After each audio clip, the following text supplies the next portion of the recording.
जय राधा माधव कुंज बिहारी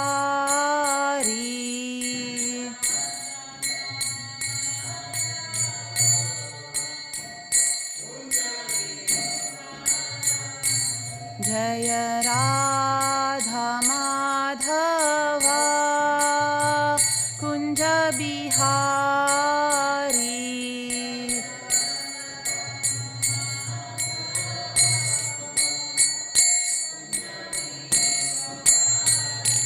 जय गोपी जन वल्लभा जय गिरिवरधारी जय गिरिवरधारी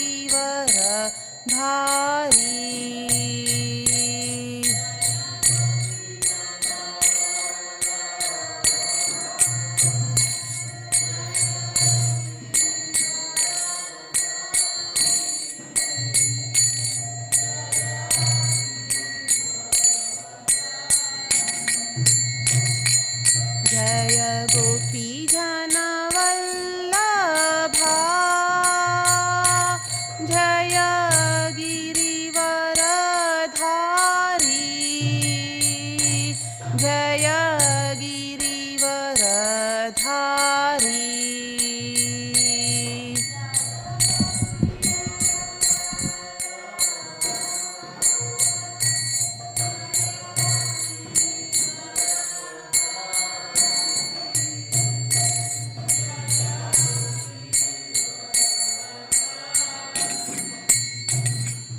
जय यशोदानन्दना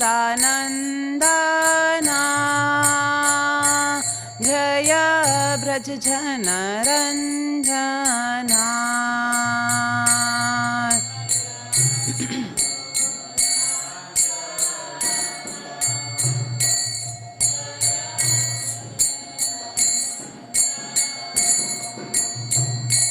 जय यशोदानन्दना जय ब्रजजनरञ्जना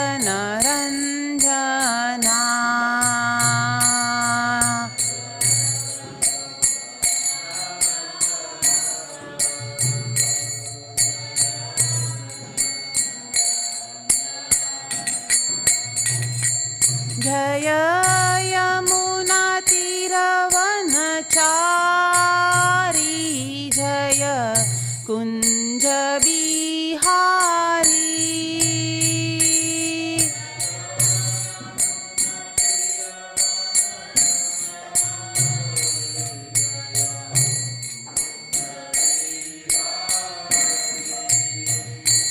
जय यमुना तीरवनचारी जय कुंज बिहारी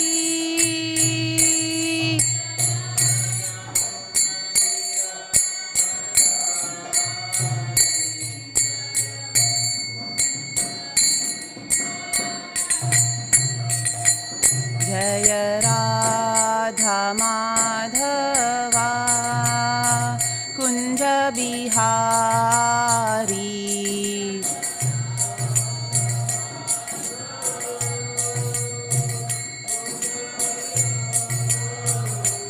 जय राधा माधवा कुंज बिहारी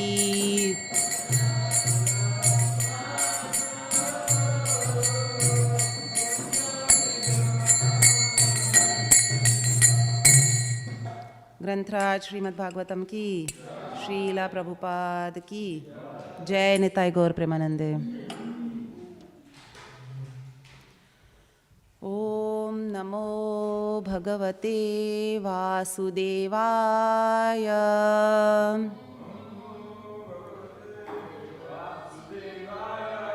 ओम नमो भगवते वासुदेवाय।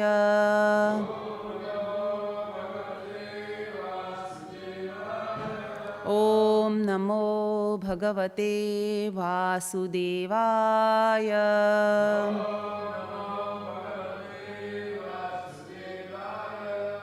Hare Krishna. Today we are reading from Canto 4, Chapter 30. Chapter 30 is entitled The Activities of the Prachetas, and today we are on text 28.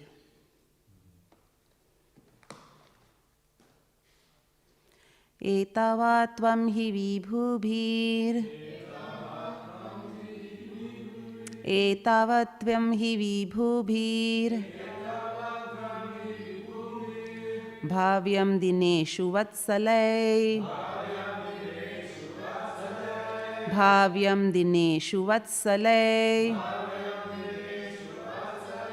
Yad anusmaryate kale Yad anusmaryate kale Swabuddhya bhadrarandhana Swabuddhya bhadrarandhana Etavatvam hi vibhubhir Bhavyam dineshu vatsalai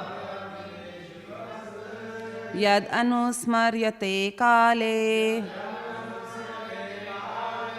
Swabuddhya bhadrarandhana Etavatvam hi vibhubhir Bhavyam dineshu vatsalai Yad anusmaryate kale Swabuddhya bhadrarandhana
Etavat, thus, Tvam, your lordship, he, certainly, Vibhubhi, by expansions, Bhavyam, to be conceived, Dineshu, unto the humble devotees, Vatsalai, compassionate, Yat, which, Anusmaryate, is always remembered, Kale, in due course of time, Swabuddhya, by one's devotional service, Abhadrarandhana, O killer of all inauspiciousness.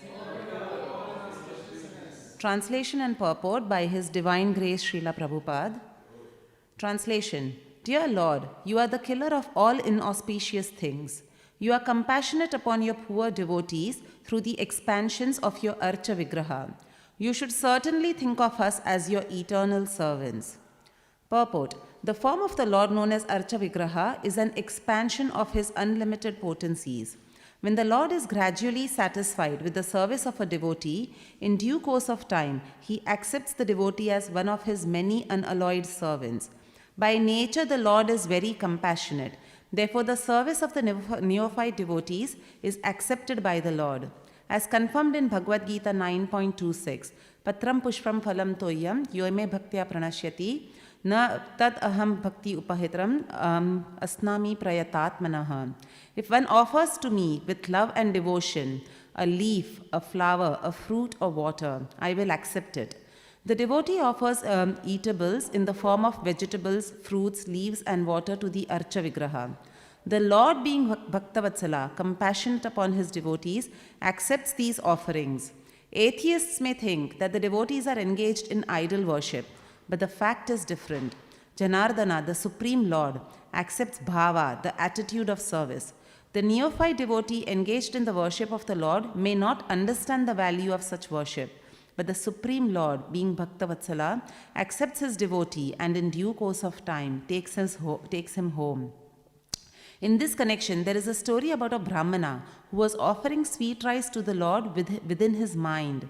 The Brahmana had no money nor any means of worshipping the deity, but within his mind he arranged everything nicely. He had gold pots to bring water from the sacred rivers to wash the deity, and he offered the deity very sumptuous food, including sweet rice. Once before he offered the sweet rice, he thought that it was too hot, and he thought, "Oh, let me test it. My, it is very hot." When he put his finger in the sweet rice to test it, his finger was burned and his meditation broken. Although he was offering the food to the Lord within his mind, the Lord accepted it nonetheless. Consequently, the Lord in Vaikuntha immediately sent a chariot to bring the Brahmana back home, back to Godhead. Thus, it is the duty of every sincere devotee to accept the Archa Vigraha at home or in the temple and worship the form of the Lord as advised in authorized scriptures and directed by the spiritual master. Om Ajnanatimirandhasya Jnananjana Shalakaya Chakshurunmilitam Yena Tasmai Shri Gurave Namaha. Shri Chaitanya Manobhishtam Sthapitam Yena Bhutale Swayam Rupa Kadamahyam Dadati Swapadantikam Mukam Karoti Vachalam Pangum Langayate Girim Yat Kripatamaham Vande Shri Guru Dinatarinam Vancha kalpatarubhyascha kripa sindhubhya cha patitanam pavanebhyo vaishnavebhyo namo namaha. Jai Shri Krishna Chaitanya Prabhu Nityananda Shri Advaita Gadadhara Shri Vasadi Gaura Bhakta Vrinda. Hare Krishna Krishna Krishna Hare Hare Hare Rama Rama Rama Hare Hare. Hare Krishna. So we are continuing the discussion between the Prachetas and the Lord. So just to set a bit of a context, King Prachina Barhi, whose sons are the Prachetas, whom we are talking about right now, he was preached to by Narad Muni. We had lots of chapters describing the conversation between King Prachina Barhi and Narad Muni, how Narad Muni opened his eyes about the steep karma kanda that he was absorbed in, and he then, told him about devotional service. So King Prachina Barhi perfected his life after getting instructions from Narad Muni, and he perfected his life and went back to Godhead. And then now the focus has come back to the Prachetas. So Prachina Barhi, he was one of the progenitors, and he had sent the Prachetas to perfect their lives as well before they would become Grahasthas, and they would help in again creating progeny on the earth. So the Prachetas had been meditating underwater for thousands of years. And in the previous chapters we saw how Lord Shiva appeared to them. He gave them a mantra. The whole Shiva Stuti was there. And by chanting of that mantra, the Prachetas have now invoked the pleasure of the Supreme Personality of Godhead, who has come to give them darshan. So Lord Narayan has come on his Garuda personally to give darshan, being pleased by the Prachetas' prayers. And this is a conversation happening between the Prachetas and the Lord. So the Prachetas, the Lord spoke for some time, and now the Prachetas are offering prayers to the Supreme Personality of Godhead. So today's verse, as we can see over here, is glorifying the Archa Vigraha expansion of the Lord. So the Prachetas are telling the Lord, they are saying that you are very merciful, And because of your mercy, and Prabhupada also mentions in the purport that the Lord is Bhaktavatsala, very compassionate and kind. So because of his mercy, he comes down in this material world as Archa Vigraha, just to engage all his neophyte, even advanced devotees in his worship, and ultimately take them home back to Godhead through that form of worship of his Archa Vigraha. So there are 5 forms of the Lord. According to the scriptures, there are 5 forms of the Lord which have been mentioned. So the first form of Lord is called as Para. Para is the Lord which is in the spiritual world, in Golok Vrindavan, Vaikuntha, Ayodhya, Dwarka, the form of the Lord which is present in the spiritual world, which is Krishna, Narayan, Lord Ram, Vishnu. So this form of the Lord is called as Para. The second form of the Lord is called as Vyuha. And this Vyuha is nothing but the Chatur Vyuha expansion of the Lord. So like, even on a temple shop, there used to be a poster. I don't know if it's still there, but the whole expansion is giving, and how from Krishna, Balram comes, then the Chatur Vyuha, how spiritual world, material world, that whole table is given in one of the charts which ISKCON has printed. So Vyuha is the Chatur Vyuha form, which is Vasudev, Sankarshan, Aniruddha and Pradyumna. And it also includes the Sab Chatur Vyuha, which is Keshava, Madhava. Like when we all do Achamanam, before we go on the altar, we say the names of the Lord, purifying different body parts, Keshava, Madhava, Narayana, Govinda, Madhusudana. So these are the sub-Chatur Vyuhas, which are expansion from the main Chatur Vyuha. So again, these are also situated in Vaikuntha. So the Para form is situated in Vaikuntha, and the Chatur Vyuha is also situated in Vaikuntha. And the next form of the Lord is called as Vibhava. So the Vibhava is nothing but the Lila avatars of the Lord. And these Lila avatars of the Lord are descending in the material world. From the Para form of the Lord, they come down in the material world. And the main purpose of the Lila avatar of the Lord is to attract everyone. Like Krishna, Ram, everyone comes and does their pastimes in the material world, mainly to attract Paritranaya Sadhunam, to attract the conditioned souls and take them, to deliver the sadhus, to deliver the devotees. These forms come. The fourth form of the Lord, after Para, Vyuha and Vibhava, is Antaryami. So Antaryami is the Lord within the heart, the Paramatma. And the main function or the main duty of the Paramatma is to guide the devotee from within as the Chaitya Guru. So the Vibhava form of the Lord, which is the Lila avatars in the material world, they come to attract the conditioned souls, and the Lord expands as Antaryami to guide a conditioned soul back to him, back to Godhead. So like we know in the Ishopanishad and also in other scriptures, it is mentioned about Upadeshrata and Anumanta. So he is the witness and he is the sanctioner of all the activities of the conditioned souls and of every devotee.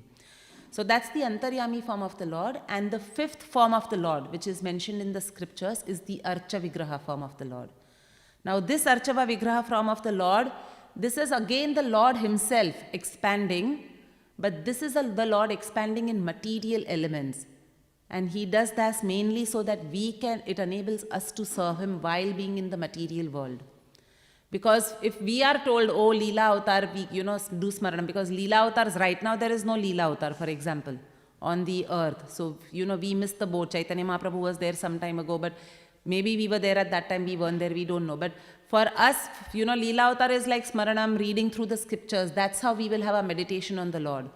But the Lord realizes that conditioned souls need something material, something tangible also to worship, to engage their senses, and therefore very mercifully he descends in a material form in this world just to accept our worship.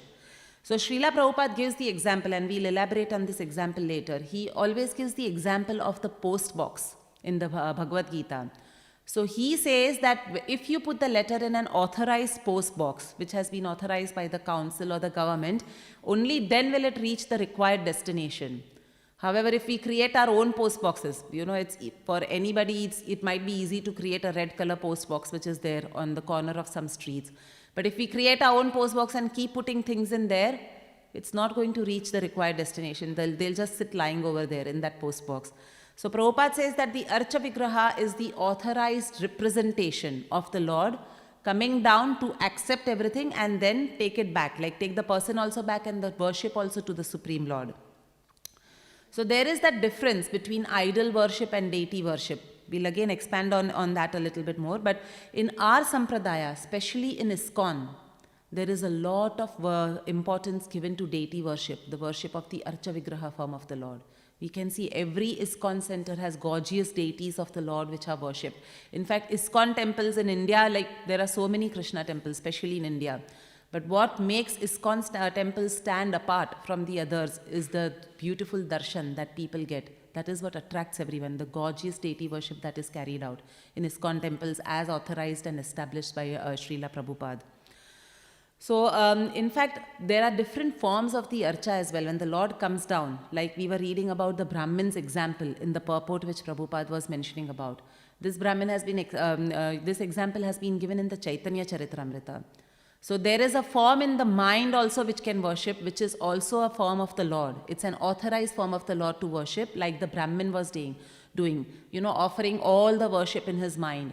In fact, in Chaitanya Charitamrita, there is another example as well. There was one devotee, I forget his name, who was actually sitting in meditation and he couldn't join Chaitanya Mahaprabhu during his tours. But in his mind, he was sitting in meditation and he was creating a beautiful path for Chaitanya Mahaprabhu. Like wherever Chaitanya Mahaprabhu would travel, he was creating a beautiful path. And in his mind, he was studying that path with jewels. He was decorating that path very nicely so that it would be the right kind of service to offer to the Supreme Lord, Chaitanya Mahaprabhu. And at a certain point, he had stopped doing that. In his meditation, he had stopped creating the path. And Chaitanya Mahaprabhu actually tells him that after that, he had to walk on muddy path because there was no path which this devotee had created for him. So, worshipping the Lord, the form of the Lord, and offering service in the mind is also an authorized form to worship the Lord. So, we see there is, in terms of Archa Vigraha, there are different ways to worship. So, one is a form within the mind, a form made of wood. So like Lord Jagannath is the best example of that. These are deities made of wood, and this is also an authorized way to worship an archa. Then a form made of earth, like from clay or, materials which come from the earth. That is also a form which is acceptable. Form made of metal, like we have our Gaur Nitai, they are brass deities. And I think they are one of the biggest deities, brass metal deities in the world. So this is a form made of metal. Then a form completely made of jewels. Like, it's very nice. It would be very nice to see a form which is fully made of diamonds or rubies or something like that. But that is also an acceptable form of the Lord. A form made of paint, a painting of the Lord, that is also an acceptable form. So sometimes, not all devotees have deities at home. They worship the pictures or the photographs of the Lord, and that is also acceptable according to the scriptures. And then a form even drawn on the sand. So if a devotee, like Prabhupada says, ye yathamam prapadyante. So the Lord accepts whatever a devotee is trying to offer to him based on whatever means are available to the devotee. So this devotee, the Brahmin didn't have any thing to worship. No, he didn't have money, he didn't have resources. So he was doing everything in his mind. But somebody can even draw a form on the sand and then worship that form every day of the Lord. And we see, for example, just extrapolating this example, when Lord Ram was here, we know that when the bridge was being created between India and Lanka, his name was written on stones. And because of that, the stones floated. So like it was what we are talking about here, a form, just a name written on a form drawn on the sand. So these are different ways in which an Archa Vigraha can be worshipped in this material world, using different elements of the material world again, to worship back the Supreme Personal, the elements being used in his own service. So when Sri Chaitanya Mahaprabhu came to this material world, he accepted two principles from all the four bona fide Vaishnava Sampradayas. He accepted two principles from every Vaishnava Sampradaya. So from the Lakshmi Sampradaya, Chaitanya Mahaprabhu accepted the concept of unalloyed devotion, free from karma and jnana, like Ananya Bhakti. That is what he accepted from the Shri or Lakshmi Sampradaya. And the second concept was Bhakta Jana Seva, which is the concept of worshipping the devotees of the Lord or service to the devotees of the Lord. So these are the two principles Chaitanya Mahaprabhu accepted from the Shri Sampradaya. Then from the Madhava Sampradaya, of which we are a sect, we are Gaudiya Madhavas. So from the Madhava Sampradaya of the Brahma Sampradaya and Madhavacharya who came, so he preached Dvaita philosophy, as we all know. And from that particular Sampradaya, Chaitanya Mahaprabhu accepted the following points. He accepted complete defeat of the Mayavadi philosophy. So, Kevala Advaita Nirshana, that is what Madhava Sampradaya or Madhavacharya had come to preach, Dvaita philosophy. So, that is one principle he accepted, defeating Mayavad philosophy and the worship of deity of Krishna and understand it to be eternal. So, Krishna Murti Sevana. So, this, concept of deity worship or Archa Vigraha was accepted by Chaitanya Mahaprabhu from the Madhavacharya or from the Brahma Sampradaya. So that was the second principle he accepted from there. From the Rudra Sampradaya, Chaitanya Mahaprabhu accepted the sentiment of total dependence on Lord Krishna, and it is called as Tadiya Sarvasva Bhava. And the second principle which he accepted from the Rudra Sampradaya was the path of spontaneous devotional service. So Raga Marga. So Rudra Sampradaya, we know Vallabhacharya came in that Sampradaya, and he has, we see in India there are so many devotees who worship the Lord under the Vallabha Sampradaya, and they worship usually the Bal Gopal form. So again, the Lord accepted Raga Marg, spontaneous devotional service from that particular Sampradaya. And from the Kumara Sampradaya, the Lord accepted again two principles, and they were the need of taking exclusive shelter of Sri Radhika. So, Ekanta Radhika Shraya. So, in Nimbaka Sampradaya, there is a lot of importance given to Radharani's worship. And that is the principle Chaitanya Mahaprabhu accepted from there. And the exalted mood of the gopis' love for Sri Krishna, Gopi Bhav. So, worship of Radha, prominence of Radharani, and Gopi Bhav. These are the two principles which Chaitanya Mahaprabhu accepted from the Nimbarka Sampradaya. So, again, coming back to deity worship, this was the principle which Chaitanya Mahaprabhu accepted from Madhavacharya of Brahma Sampradaya. And we'll talk a little bit more about what is the importance of deity worship, how all the acharyas have also, not only Srila Prabhupada, obviously Srila Prabhupada was following all the acharyas, the previous acharyas, but how all the previous acharyas have also emphasized the importance of Archa Vigraha or worship of the deities. So we see that all great acharyas emphasize the deity of, worshipping Krishna and keeping the deities in the center.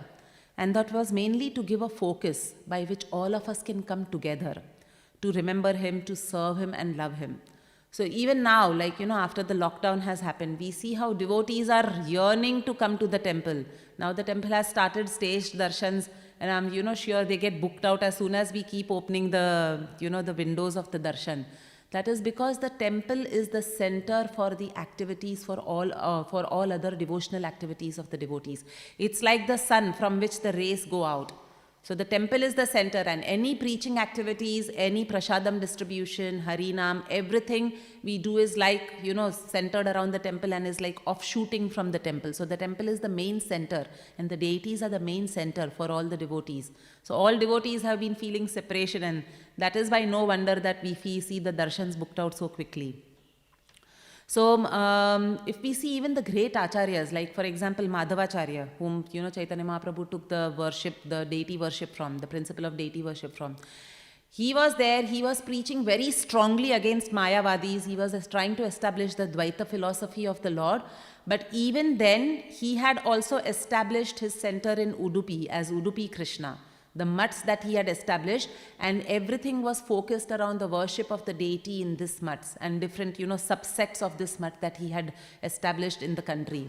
So that was even that way Madhavacharya brought all his disciples and devotees together, and the center was Udupi Krishna mutt and worship of the Udupi temple or the deity in the Udupi temple. Similarly, we see Ramanujacharya. So Ramanujacharya was also a very proficient preacher. For him also preaching about Krishna was very important. But again, he established high standards of deity worship in Kanchipuram, in Tirupati. Like even today, thousands of pilgrims flock to Tirupati Balaji to take darshan, and they have very high standard of deity worship. And also in Srirangam. So Ramanujacharya had made his base in Srirangam, and there was gorgeous worship he had established of Ranganathji. And everything was centered around that temple deity of Srirangam, in Srirangam of Ranganathji. In the same way, we see even our own Chaitanya Mahaprabhu. So he had made his base in Jagannath Puri, and all his focus was around the deity of Lord Jagannath. Every day he would go to take darshan. He used to celebrate Rath Yatra so opulently, like he used to look forward to the Rath Yatra. Very recently we had the Rath Yatra in Puri, Gundicha Marjan, where he used to engage all the devotees in again cleaning the temple so that the Lord can be invited into a clean temple. So even Chaitanya Mahaprabhu, even though he had come to establish the Sankirtan Yagya, the Yuga Dharma of the chanting of Hare Krishna Mahamantra, he was still, the focus was still around Lord Jagannath and service to Lord Jagannath. So, and also it is evident from the fact that Chaitanya Mahaprabhu instructed all the Goswamis to excavate the holy places, like he sent them to Vrindavan to discover all the holy places which had been lost over time. So he asked them to excavate all the holy places and to re-establish some of the lost temples in Vrindavan. So again we see, even the Goswamis were engaged in deity worship, like Radha Govindji, Radha Madan Mohan. All of these deities were established by the 6 Goswamis who were working under Chaitanya Mahaprabhu's instructions. So we see that most religions in the world actually worship God in different forms, even though some of them call that deity worship as idol worship, and they actually denounce idol worship. But if we see, most religions in the world are focused around worshipping some form of the Lord. Every religion needs some focal point. Otherwise, it's very hard for the congregation of that religion to come together and worship anything. So if we see, for example, the Sikhs, we see that they worship Guru Granth Sahib. That is the main, worship for them. So they gather together in Gurudwara, and there is the Guru Granth Sahib. Now the Guru Granth Sahib is actually their worshipable deity, if we see, because that is the focal point for all the Sikhs. They also are, having something to worship, a material form to worship, so that they can engage their minds and their senses in the worship of that particular book, which they consider a representation of the Lord. So the Sikhs have the Guru Granth Sahib. In the same way, the Muslims have their mosque. So again, they call it idol worship, what, the Vedic scriptures have said as authorized Archa Vigraha worship. But if we see even the Muslims, in that religion also, they are also all focused on paying obeisances, and they pay obeisances in the direction of Mecca. So you see every mosque, wherever Muslims sit down and do prayers, or they are doing their namaz, even in their homes, they are told to always pay their obeisances in the direction of the Mecca, because the Mecca is like the central focal point for them. So again, that is a worshipable form for them. They might not have an idol or something, but the Mecca is like the worshipable form for them. In the same way, we see Christians. So in the church, everything is focused around the cross. So they stand before it and pray, they kneel down, they kiss they wear that cross around their necks and they kiss the cross. So again, they also need this focal point and for them it is the cross. Again, the form of the cross which is there, which is again a material authorized form which they accept in their religion to worship. And we see the Jews as well. So again, the Jews also worship the Torah. And sometimes they also kiss it, worship it. On festival days, they actually decorate the Torah with some jewels and some necklaces and all that. So in this way, we see that every religion sees the great need to gather together and worship a form which they perceive as the essence of God. And that is there in every religion. So even though some religions denounce idol worship, they all see the need to have some central essence or some central focal point for them to come together and worship. So people who are against idol worship say that we should not worship form of the God in anything material, but that we should always, it's in the mind. Like people who are against idol worship will say that don't do idol worship because it's a material form, but we see that all of them are also doing it in one form or the other. Whereas in the Vedic scriptures, it is not idol worship, but it is authorized Archa Vigraha worship form of the Lord. So this process has been authorized by God himself. And like Prabhupada said in the last line of the purport, he said that thus it is the duty of every sincere devotee to accept Archa Vigraha at home or in the temple and worship the form of the Lord as advised in authorized scriptures and directed by the spiritual master. So Prabhupada, in the Vedic scriptures, it is a very scientific process to first worship the Archa Vigraha form of the Lord. And that has been authorized by Guru, Sadhu and Shastra. It is not some imagination like someone's fiction, they just created an idol and they have worshipped. There is a big difference between idol worship and deity worship. And Prabhupada says that the deity worship which we do has been authorized in the scriptures. It has been authorized by sadhus, it has been authorized by the spiritual master or the gurus. So proper deity worship according to the teachings of Guru, Sadhu and Shastra is like the authorized postbox that we were talking about earlier. So idols is like, people creating their own post box, they creating their own form from out of their own imagination, which has not been authorized in the scriptures. And therefore, when some religions are denouncing idol worship, it is actually that form where, people have done it themselves and it's not been authorized. However, if it has been authorized by the scriptures and the process is done as per the scriptures, then it is an authorized way to worship the Supreme Personality of Godhead. In fact, we've seen that such authorized deities which have been installed and which have been welcomed according to Guru, Sadhu and Shastra, they have deep reciprocation also with the devotees, with their sincere devotees. We have the greatest example of the deity of Kshirchor Gopinath. Now, this is to establish that the Archa Vigraha, when worshipped according to the scriptures, it is that form of the Lord is non-different from the Lord himself, which is evident from the pastime of Kshirchor Gopinath. How he actually stole kheer for Madhavendra Puri, and he actually came in the dream of the pujari and told him, go and give that kheer to Madhavendra Puri. He is my dear devotee. He wanted to offer this service of me by tasting this kheer so he can again cook that kheer for me in Vrindavan, to my form in the Vrindavan which he is worshipping over there. So please go and, so that is also a form of the Lord. It is an authorized form of the Lord which reciprocated with Madhavendra Puri's emotions. In the same way, we have the deity which, gave witness for a devotee. He walked all the way with a devotee with that Brahmin who's the two Brahmins. The elder Brahmin was not ready to give his daughter. The brothers of the daughter were against that marriage. So actually this young Brahmin came to the deity, he made the deity walk with him, and the deity actually became the witness for this Brahmin, and he said, yes, I was there when these two Brahmins took the vow in front of me that the elder Brahmin will give his daughter in marriage to the younger Brahmin.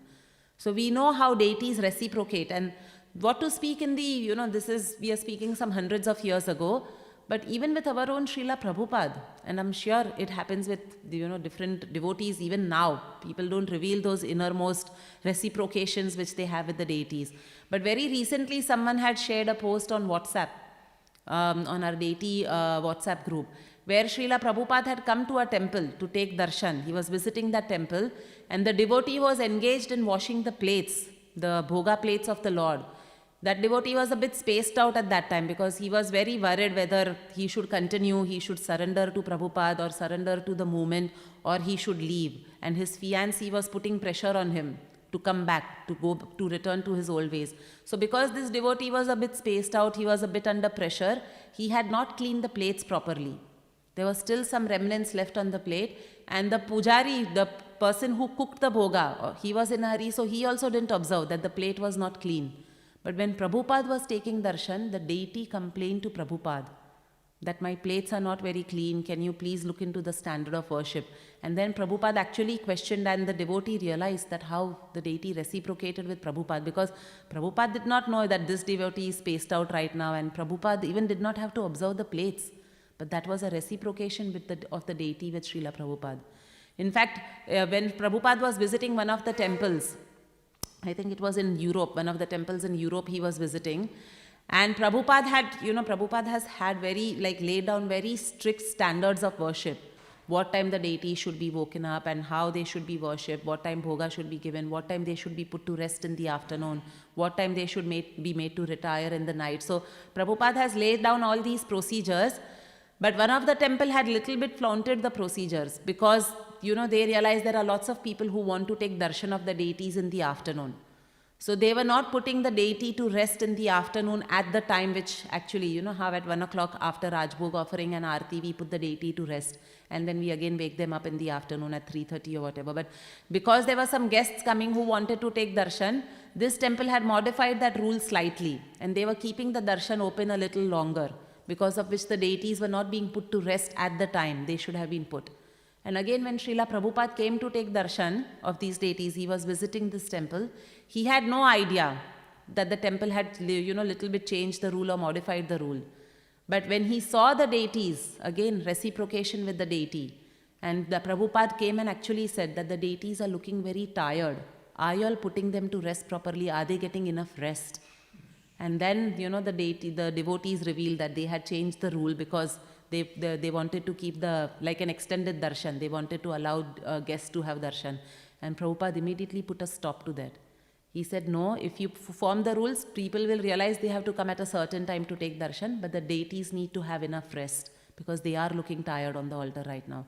So we see how, if Archa Vigraha, the deities have been installed in the way Guru, Sadhu and Shastra have recommended, there will be reciprocation because it is the Lord himself who is there in the form of Archa Vigraha, who is reciprocating. Shirchor Gopinath, the deity who gave witness, these pastimes which even our own Srila Prabhupada has with the deities. So then we can also have this question that Chaitanya Mahaprabhu came to establish the Yuga Dharma. Prabhupada was so much about spreading the Hare Krishna Mahamantra. But then how, if the Yuga Dharma is chanting, why are we talking about deity worship? So, that question can also come up. And I was reading the website called deityworship.com, which is, Bhanu Maharaj, Jananivas Prabhu, Narsingha Kavach Prabhu. They are all actually, they are all operating that website, and all the contents over there has been authorized by them. And in that particular website, there were very good points that were mentioned. So they were saying that, if we chant, there is no need to depend on any other process. Because chanting is the Yuga Dharma. We know that. We know that chanting is enough to take us back to Godhead. There is no other devotional service which is required. In fact, in one of the lectures I was listening, that 99% of our spiritual progress comes from chanting, the way we chant. And the remaining 1% is deity worship, book distribution, prasadam distribution, preaching. Everything else is 1%. But 99% of our personal spiritual progress, obviously congregation spiritual progress is dependent on many other activities, but our personal spiritual progress, 99% happens because of the quality of our chanting. So we know chanting is the Yuga Dharma. In fact, one Srila Prabhupada was asked by one reporter who had come to the temple, and he was interviewing Srila Prabhupada. And he asked Srila Prabhupada that, why are you opening so many gorgeous temples and all that? Why do you need such big establishments? What is the use of all these things? And Prabhupada answered to that reporter. Prabhupada said that I can actually sit under a tree and I can, sit all day and chant the Hare Krishna Mahamantra.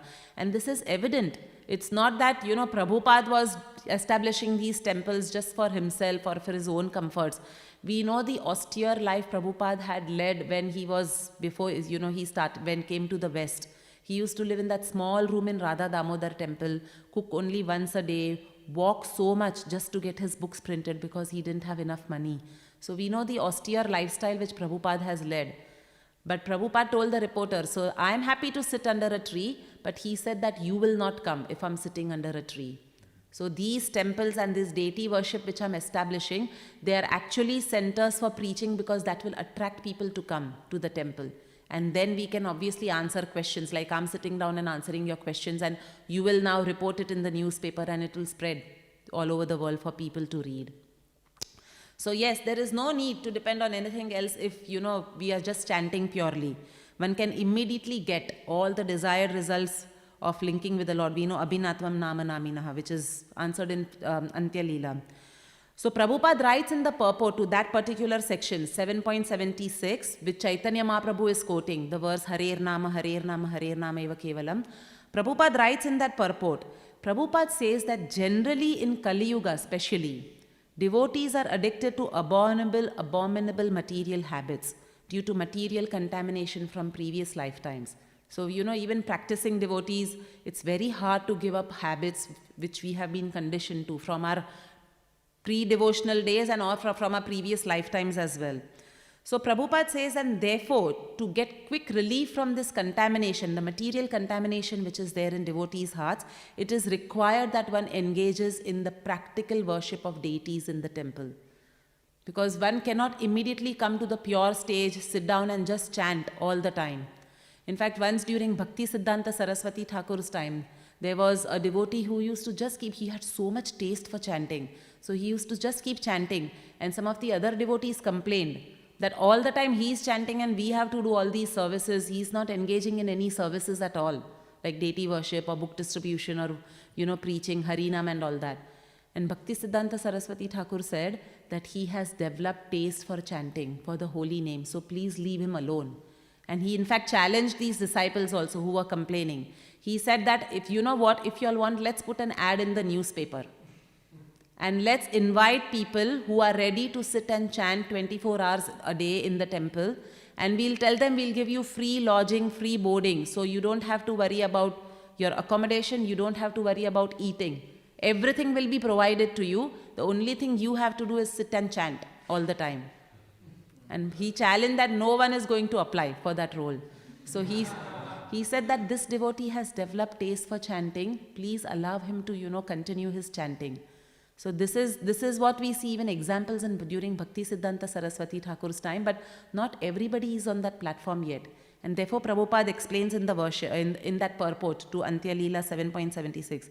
He says the worship of the deity in the temple is essential to reduce one's restlessness due to contamination of conditioned life. Because our senses are very restless right now. And to give them an anchor, these deities have been established the deity worship has been established by Srila Prabhupada, so that all of us, our senses are engaged in looking at the beautiful form, our senses are engaged in smelling the flowers that have been offered, taking the arti that has been offered. People who are, devotees who have become Brahmins, they can actually go on the altar and do deity dressing or, Shaligram Puja and all that. So, Abhishek of the Lord. So that is why Prabhupada has established this, just to settle down our restless minds in this Kali Yuga. And therefore we even see Narad Muni, anticipating the restless mind of conditioned souls in Kali Yuga, has given what is called as Pancharatrika Vidhi. So Prabhupada says, in many purports Prabhupada says that every conditioned soul has a bodily concept of life aimed at sense enjoyment. And therefore it is very hard for him to just do chanting, sit down and do chanting in one place. And therefore we have these, the train runs on 2 tracks. So we have these 2 tracks. We have the Bhagavat Vidhi and the Pancharatrika Vidhi. So one is chanting, reading Bhagavatam and all that, but the other is the practical part, the practical activity of engaging in deity worship. And therefore we see that even though Yuga Dharma is chanting, and yes, chanting can take us back to Godhead. 99% of our spiritual progress comes from chanting. But because all of us are have materially conditioned senses right now, Prabhupada established this elaborate deity worship on all centers in ISKCON, for us to engage our senses, for us to have some, remember, because then we sit down and chant, if we have engaged in deity worship, taking darshan, we will be able to then remember that form of the Lord when we are chanting. So in the taking some notes from the deity worship website, over there it is mentioned that Srila Prabhupada has given lots of reasons for establishing deity worship or Archa Vigraha worship in the temples. But the 3 main reasons which Srila Prabhupada gives why worshipping the deities is so important. So the first reason Prabhupada gives is preaching. That is one of the main reasons, because we know Prabhupada was a Goshti Anandi saint. He always wanted to spread the glories of Lord Krishna, spread the chanting of the Hare Krishna Mahamantra. So whatever he would establish, his main focus was always preaching and bringing as many conditioned souls back to Godhead. That was his main aim. So one of the main reasons Prabhupada said deity worship and worship of the Archa Vigraha is important is because it helps in preaching. So this is to give the opportunity to the congregation and the public in general to reawaken their lost relationship with the Lord. In fact, Prabhupada wanted to establish many temples with gorgeous deity worship, and we know Prabhupada was successful in establishing more than 108 temples, farm communities and temples where he established this gorgeous deity worship standard. So he said that this is non-different from preaching. He considered it as an integral part of preaching, the deity worship. In fact, in one of his room conversations, he said that Archanam is also preaching. So if a temple maintains their deity worship gorgeously, and when a common man comes to take darshan of these beautiful deities, because everyone's senses are attracted to beautiful things. Everyone wants to see beautiful forms, beautifully decorated things. So he said when a common man visits a temple and sees the gorgeous deity worship, he becomes purified and the need to satisfy his senses is fulfilled. So he was saying this in a room conversation in Vrindavan in 1977.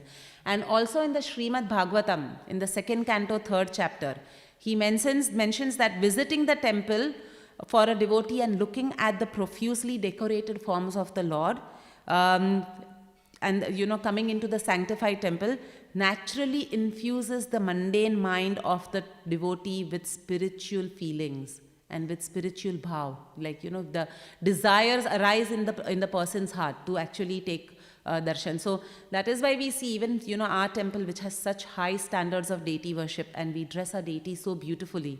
We see people are attracted. Why we get so much crowd on Janmashtami? We have other temples also in Melbourne. But why do we get so many people wanting to visit our temple? It's because they are attracted to the beautiful forms of the deities. And so I've heard from so many people, even in Bhakti Vrukshas and all, when we preach to new people, they always say that as soon as you enter, open that door and you enter into this room, they immediately feel like a spiritual calm and peace take over them, just because of the sanctified atmosphere of the temple and just by looking at the deities, the beautiful darshan of the deities. So that is what Srila Prabhupada is saying, that deity worship is integral part of preaching. It helps the congregation come and engage their senses in looking at the beautiful form of the Lord. And that way their spiritual desires are aroused when they take darshan of this beautiful form of the Lord. So that is one of the main reasons. The second reason which Prabhupada gives for establishing deity worship and worshipping beautiful deities is personal purification. So Prabhupada says that deity worship provides us an opportunity to engage our mind and senses in service of Krishna 24 hours a day. And it allows our senses to get gradually purified by worshipping the deities. In fact, Prabhupada says also for householders especially, like we are talking about deity worship in the temple, but even for householders, Prabhupada says, because for grahasthas means there is that license, some license for sense enjoyment is there. But Prabhupada says, therefore, for householders also, it is very important that they worship deities at home so that everybody in the house is engaged in some service to the Lord. The wife or the mother is engaged in cooking for the Lord. The father or the husband is engaged in, arti or deity worship, offering bhoga. Children also can be therefore engaged in somehow, taking darshan, do some small services for the Lord. So to make, take the center away from sense gratification and, engage the senses in the deity worship, Prabhupada very much recommends that grahasthas should also worship deities at home, because that leads to personal purification of the ashram and of the grahasthas. So the Lord descends in his deity form, obviously, to give us an opportunity to engage our material senses directly in his worship. And although deity worship is not essential, like we discussed, chanting is enough, the material conditioning for most devotees is so high that unless they engage in deity worship, they will not be able to purify their senses. So when we consider, like we were saying, the bodily and the mental constitution of devotees, right now it is not so pure to just be able to sit and chant, and therefore for the personal purification, this deity worship is recommended. So in fact, in Chaitanya Charitamrita Madhya Lila, Prabhupada says that by remaining engaged in the service of the Lord 24 hours a day, the living entity can overcome material conditionings completely. And that is the purpose of establishing deities in the temple. And after a few days, we should not start thinking, again speaking of grahasthas, one should not start thinking that, oh, this is a burden, I can't worship these deities anymore, it's so much hard work. Because, there must be some standards which should be maintained when you have deities at home, like offering arti or bhoga at least once or twice a day, cooking for the Lord, cleaning the altar, like having water pots, changing their water every day. So then it becomes a great offense, Prabhupada is saying in Chaitanya Charitamrita. But if deity worship is done in the right mood and the right attitude, it can lead to immense personal purification for devotees. So, and the third, that was the second reason, like personal purification for the devotees. And the third reason Prabhupada gives is direct service to the Lord. So like Prabhupada has mentioned in this purport over here, Krishna is very kind and compassionate. So he comes down in this form, in the form of Archa Vigraha, just to reciprocate with devotees, whether it's neophyte or advanced devotees, and to accept whatever that devotee will offer to him. Like, we read the verse, Patram Pushpam Phalam Toyam. So he is ready to accept, he is Bhavagrahi Janardana. He is ready to accept even mental worship, like we see the Brahmin's example. So this is, direct service of the Lord, which the Lord is coming down to engage all his devotees in. So that the devotees have an anchor, so that the devotees have something to purify their senses, and ultimately it will help in preaching also, because so many people will be attracted if there is nice deity worship going on. So these are the three main reasons. One is preaching, Prabhupada says. One is personal purification. And the third reason for doing deity worship is to engage everybody in direct service of the Lord. To engage the neophyte devotees, even in the advanced devotees, and engage their conditioned senses so that they get something to reciprocate with the Lord. Because when we are sitting down to chant, then it becomes a very high platform for us to remain engaged and keep our mind always focused on the holy name of the Lord. But when we are doing deity worship, we are actually directly touching the deities. We are actually directly, doing abhishek, dressing, and people who are not Brahmins yet taking darshan from outside directly with their eyes, drinking the beauty of the Lord. So that way we are directly serving the Lord in some way or the other.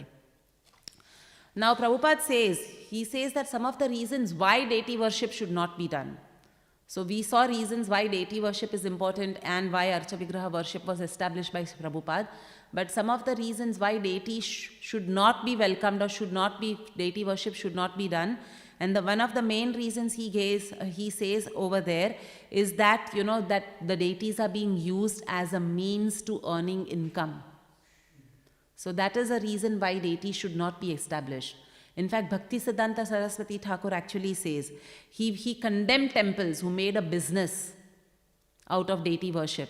In fact, we know when Gaur Kishore Das Babaji Maharaj had passed away, and there was a big commotion which people had gathered, and everybody wanted to make the Samadhi of Gaur Kishore Das Babaji Maharaj in their own center.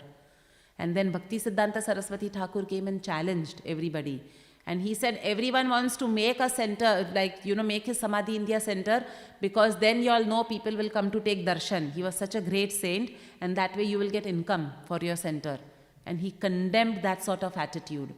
In fact, he said there is a Bengali proverb. He coined a Bengali phrase which said, Shaligrama dwara badama bhanga. So he says that the priests are taking the Shaligram deity as a stone for cracking nuts. Badam means almonds, for cracking nuts. So he said that if somebody makes a business out of, that, I will have deities so that people will come and then we get money and I can fill my own belly or I can satisfy my senses. He said then that definitely that particular deity is a stone. Then it's an idol. It's not a deity anymore, because you are using deity worship for the wrong reasons. So Bhaktisiddhanta Saraswati Thakur also condemned that this should not be the reason of deity worship. And some of the other reasons which are given why deities should not be worshipped is, somebody says, they were given to us. They are so cute. That is why I felt like worshipping them. So these are, sentimental reasons. Unless it has been authorized by Guru, Sadhu or Shastra, these are not the reasons we should be welcoming the deities. Okay. The other one, he says that there is a deity sitting in storage for a long time. That is why we welcome them. That is not also an authorized reason. Or, because someone felt like worshipping deities, or the deities I was having were not big enough, so now I want bigger deities, so that is why I'm welcoming another set of deities. So these are some of the unauthorized reasons. These are some of the reasons for which deity worship should not be done, because then the motivation is not the three main reasons which Prabhupada said, which is preaching, personal purification, and engaging in direct service of the Lord. Now, Prabhupada also, goes on to establish that, okay, once we know the right reasons for welcoming deities and for doing Archa Vigraha worship in a temple, then what are some of the facilities which are needed so that deity worship can continue nicely in a temple? And Prabhupada says that one of the first things which is very important is that we have sufficient pujaris. And now when I was reading all this on the deity worship website, I was just thinking of our temple. And I was thinking that in our temple, there is such a high standard that has been established. And, there are few points which Prabhupada mentions. But in every point, I was keeping on thinking how our temple is completely aligned with whatever has been mentioned by Srila Prabhupada in terms of deity worship. So Prabhupada says that one of the main requirements to carry on deity worship uninterruptedly is we should have sufficient pujaris. And we have in our temple such a high standard. We have highly trained Brahmins, like, we have Achintrupa Mataji, Anirudh Prabhu, and other devotees also who engage in training, Bhaktiman Prabhu. All of them engage in training the devotees, the Brahmins, in proper standard of deity worship before they are allowed to cook for the Lord or go on the altar for the Lord. So even Prabhupada says that. He says that due to service requirements, different number of pujaris who are able to steadily commit themselves to the worship are required. And these numbers would obviously would vary depending on which deities are there. And some temples have 3 men. Again, we have a high standard of 3 per person arti in our temple. Like right now, because of COVID, we have changed some of these things, but otherwise we have that high standard. And we are training pujaris to keep up with that high standard in our temple. So we do need sufficient pujaris, we need sufficient Brahmins who are trained properly. In fact, Prabhupada wrote a letter to Hridayananda. He said, I'm glad to hear that you are opening another workshop in Kanoa for the manufacturing of Gaur Nitai deities, and this is great service to our community and our temples. But you should always inform me before sending the deities to the temple. We cannot send deities indiscriminately to anyone where they do not have sufficient facilities and pujaris to worship the deities. So he was so like, Hridayananda Prabhu was opening a center for manufacturing Gaur Nitai deities, but again Prabhupada was cautioning, because Prabhupada did not want indiscriminate deity worship to be started, which was not sustainable later on. So sufficient pujaris was one of the requirements or a facility that is needed to carry on proper deity worship.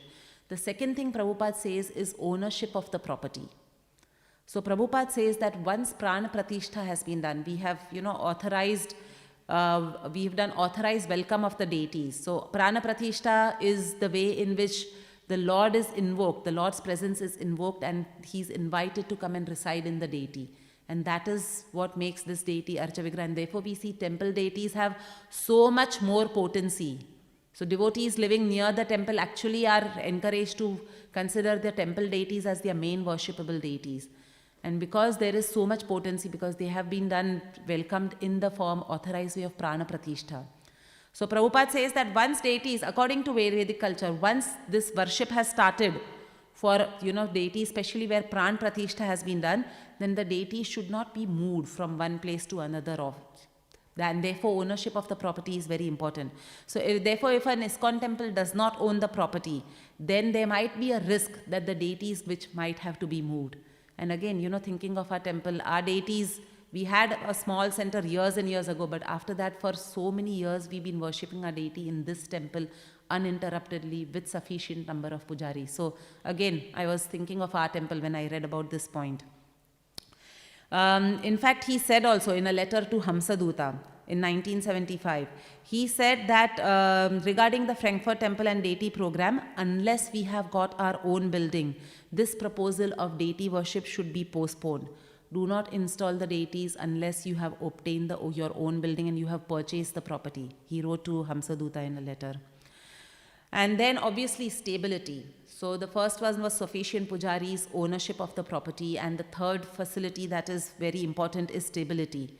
So the level of deity worship desired by Srila Prabhupada is facilitated by devotees serving him in the mode of goodness.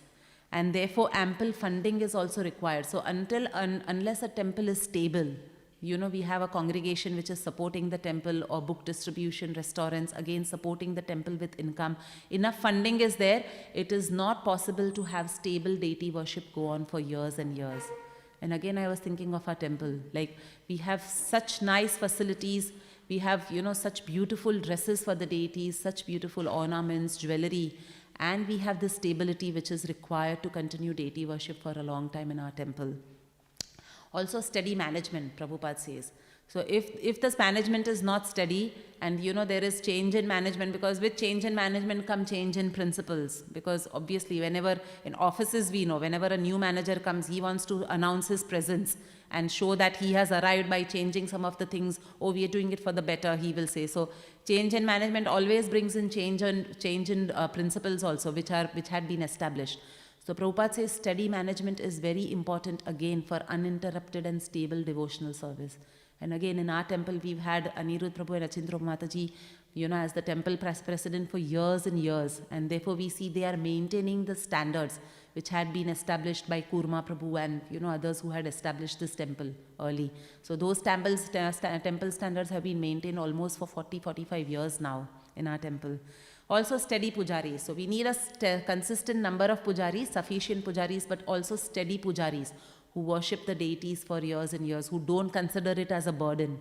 Because Prabhupada says, as soon as we consider deity worship or deity services as a burden, it is a great offense.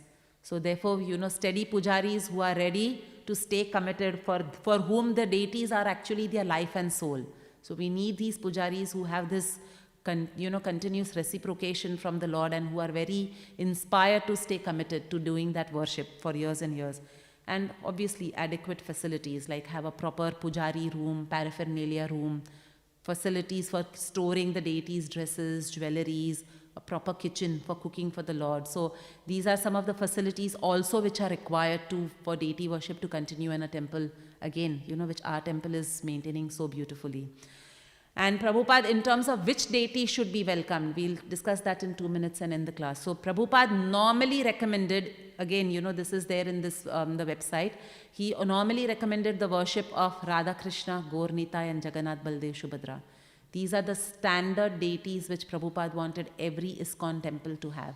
Again, which our temple has following in Srila Prabhupada's footsteps. There were some exceptions which Prabhupada made in certain places, like in Fiji temple, he had established Krishna Kaliya deities. And for example, in Bombay, Juhu temple, Prabhupada allowed the establishment of Ram, Lakshman, Sita. Even in Washington, DC, so wherever, or even in Delhi, so wherever he considered a center as a capital, like an economic capital or the capital of the country, he would allow the establishment of Ram, Lakshman, Sita, considering like Ram Rajya should be established. So he would allow, some other deities to be worshipped based on time, place and circumstance. But mostly Srila Prabhupada always wanted temples to have Gaur Nitai, Radha Krishna and Jagannath Baldev Subhadra.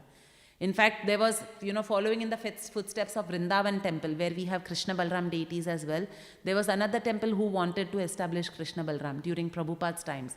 And Prabhupada said that no, in Vrindavan it is an exception because our temple is in Raman Reti. Krishna Balram used to have lots of pastimes there, and there is no other temple which has Krishna Balram deities again in Vrindavan. So that will also, attract, it will help us in preaching, it will attract people to come and take darshan.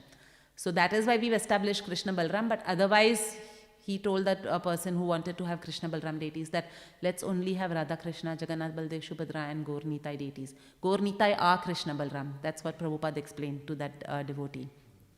So these are the different types of deities which Prabhupada wanted all ISKCON temples to have and even householders to have in their homes. So just to conclude the class, we know that Prabhupada is, the Prachetas are glorifying Archa Vigraha form of the Lord. And Prabhupada is saying that Krishna is kind. He comes down as Archa Vigraha from the spiritual world just to accept the service of all neophyte devotees. Chanting is enough for all of us to go back home, back to Godhead. But because of Kali Yuga and because our minds are restless, we have conditioning from our pre-devotional days or from our previous lifetimes, it's difficult for us to just do chanting, sitting in one place and doing chanting, and therefore to engage our senses for our own personal purification so that we have some direct service to the Lord. The system of Archa Vigraha was established by Srila Prabhupada as authorized by the scriptures. So we'll end the class here, and if there's any questions, comments or corrections.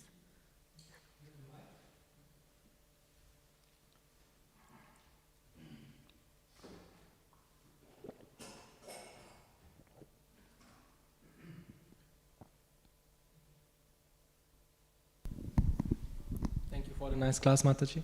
And my question is, what happens to those devotees who worship deities which are not properly installed?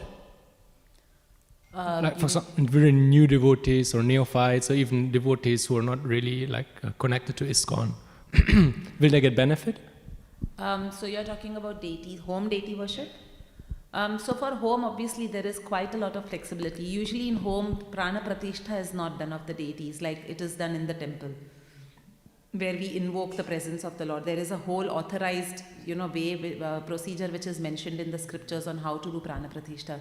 So in homes, we just welcome the deities. Like we invite a senior devotee or someone to come and welcome our deities. We might do pushpa abhishek if they are wooden deities, or abhishek, proper abhishek if they are metal deities. So the welcoming ceremony in temple is different to the welcoming ceremony in homes. Because in homes, we had attended Narasimha Kavach Prabhu's seminar once on home deity worship. So he said in home the deities have come to accept the worship of the householder according to their own level. So at home he encourages actually devotees to establish their own standard of worship, but he says we should have some standard, otherwise just have photos. If you're bringing deities in the house, you should have some standard, and if you're not able to maintain standard, let's say because you have a traveling job and there's nobody else to take care, or let's say because you have to keep moving houses or something like that, then don't welcome deities. Then it is better to have pictures. So if we know of people whom we are preaching to or something like that, in the initial days it is good that people just worship, have photos of the deities, like photos of the temple deities or whichever deities they are attracted to or inspired by. But only when they know they can sustain some level of deity worship. Again, it need not be as high as temple standards, but some level of deity worship where they are offering some bhoga, offering arti, agarbat, like incense and all that. Only then they should actually welcome deities. But we know there are some devotees, like you're talking, who will still have, deities in their house, or they will still have some form of the Lord which they are worshipping. So if they are sincerely doing that worship, definitely there will be some reciprocation, and that will help them then to go to the next level. It will help them to seek out somebody else who is doing better standard of devotional worship, and that way then they will keep increasing their standard. So it is ye yathamam prapadyante. There will be reciprocation, and again home deities, like I said, come to actually take that service from householders according to whatever level they are at. So some householders have very high standard of deity worship. They might dress their deities every day, do abhishek every day. Some householders will do once in every Ekadashi. So Narasimha Kavach Prabhu had said that you establish standards which you can sustain. But if you have deities, have some higher standards than what you would have for photographs. Yes, Mataji? Mataji, the story mentioned in the purport where the Brahmanas touched the sweet rice, then the Lord sends the chariot, go back to Godhead. Was there a guru, did he have a guru? Like, do we have more information about the story? This story is there in the Chaitanya Charitamrita, Mataji. I haven't looked up because I just read it in the purport and I've heard it in lectures. I'm not very sure. I'll have to read that section up. I'll ask Gopa Vrindesh Prabhu, do you have any idea if that Brahmin had a guru? There is no mention. There is no mention. Guru, but general understanding is in the Vedic times. He must have had. Okay. Just general statement. I'm not speaking about generally everyone has a guru. Okay. Because And in the Brahmana is initiated doing the deity worship, so certainly he has good Gayatri. Means somebody has acted as a guru. Okay. But this pastime is there in the Chaitanya Charitamrita. Maybe we can look it up over there, Mataji. It's mentioned by, I think, Chaitanya Mahaprabhu in one of his conversations with the I was devotees. just curious because generally without guru one doesn't have direct access to Krishna. So. Yeah.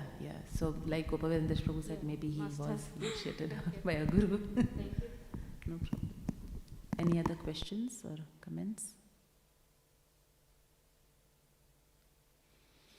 Okay, we'll end the class here. Granth Raj Śrīmad Bhāgavatam ki, Srila Prabhupada ki.